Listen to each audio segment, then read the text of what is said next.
Ay wala po. Actually, kami po magkapatid since kami po ay lumaki. Laging bilin ng nanong namin na kapag may kakayanan kayong tumulong sa kapwa ninyo, huwag na ipagdadamot. Kahit maubusan kayo. Wala akong masasabi sa kanya, Diyos ko.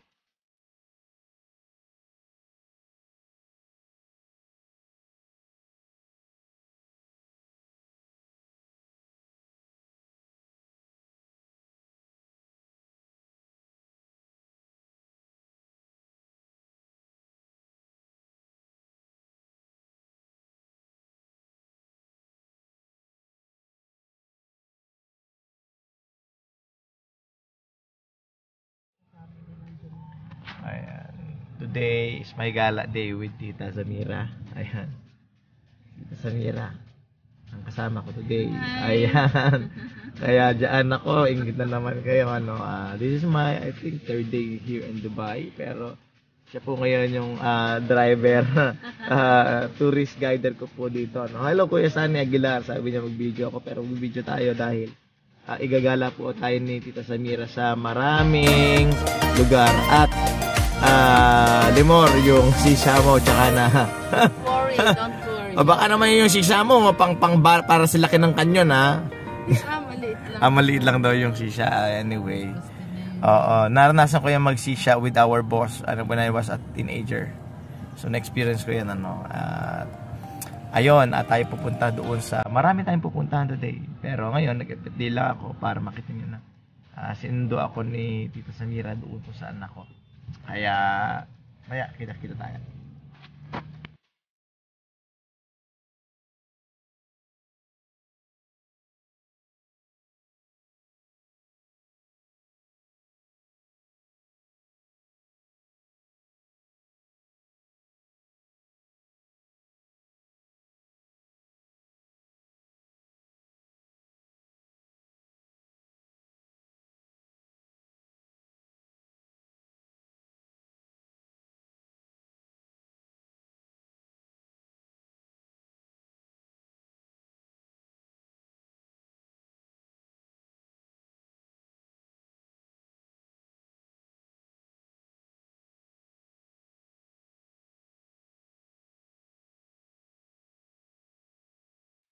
Yeah, good morning. Dito ako sa mansion ni Tita Samira.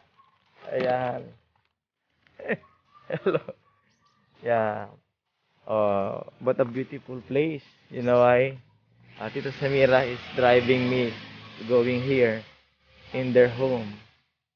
Yeah. Ay, yung aking boot na lang. Ako na pa Tita. Nakakaboot. Yeah. Hello. How are you? I'm good. How about you? I'm LeBron James LeBron James, basketball player. from Patangas.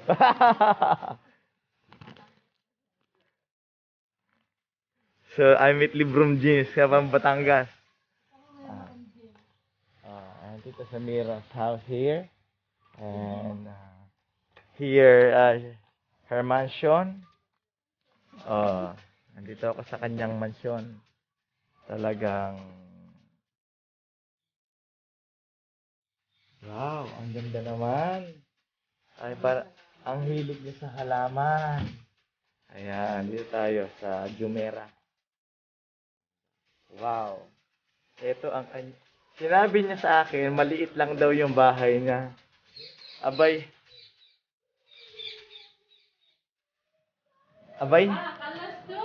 Ang li ang liit daw. Ang liit daw ng bahay niya, kita niyo naman. Pwede ka nang ito yung kanyang tira. Ito daw ang kanyang bahay. Maliit daw. So, parang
So, ayan.